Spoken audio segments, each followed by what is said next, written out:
Tumford the Terrible by Nancy Tillman. In the wee little village of Sweet Apple Green, in the tiniest cottage you've ever seen, lives a cat causing trouble within and without. A cat named Tumford, Tumford Stout.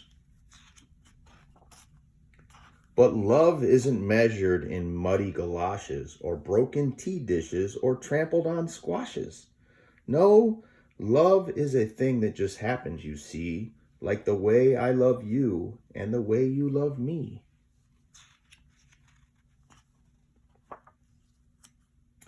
And so it goes. Georgie and Violet Stout loved their cat Tumford day in and day out.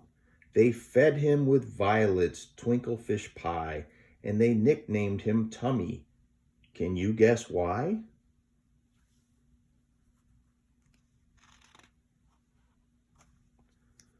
But oh dear and oh my, there was one small pity. Tumford, it seems, was a most stubborn kitty.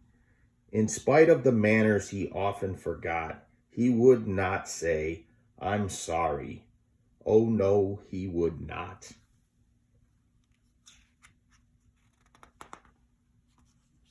Instead, do you know what that Tumford Stout did? Well, I see you've guessed it. That's right. Tummy hid.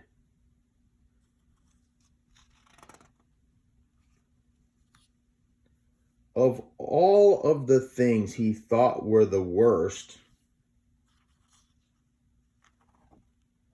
saying "I'm sorry" most surely came first.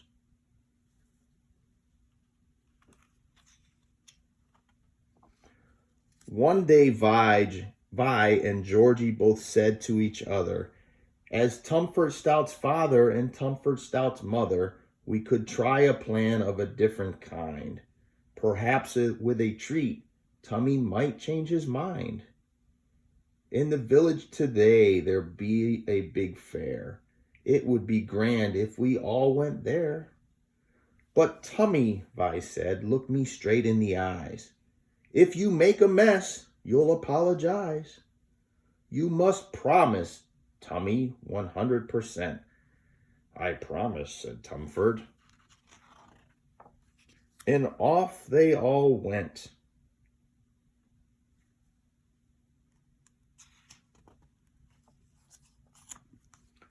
But as Violet was eating and Georgie was pitching, out of the blue, Tummy's nose started twitching.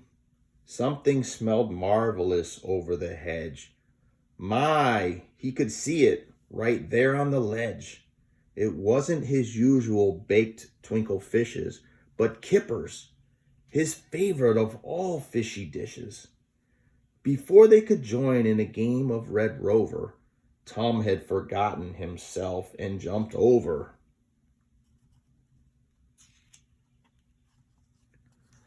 Oh, then the crash and the squeals and the shouts. Oh, then the trouble that met Tumford Stout. Heavens and stars of all Sweet Apple Green, Tom had spilled fish on the village fair queen. And I'll bet you know just what Tumford Stout did. That's right, you guessed it.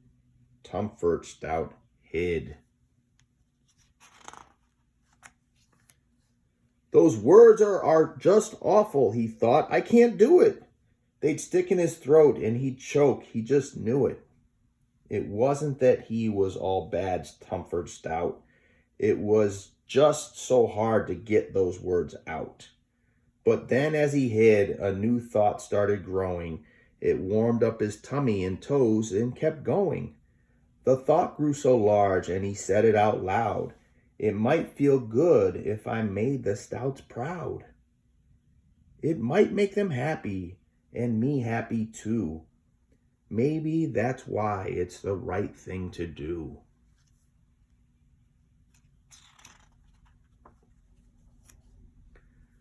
I'll bet you've guessed what comes next in the story. Tumford stepped forward and said he was sorry. He meant those words too, and what's better than that? For nothing is worse than an insincere cat. Both the Stouts cheered, then the crowd cheered again, because everyone felt so wonderful then. And Tummy, well, Tummy just sat back and purred at the wondrous effect of that one little word.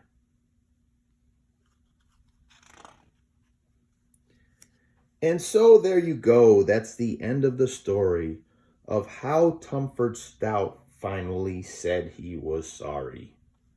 There aren't always cheers when he knocks over platters, but he's always loved, and that's all that matters.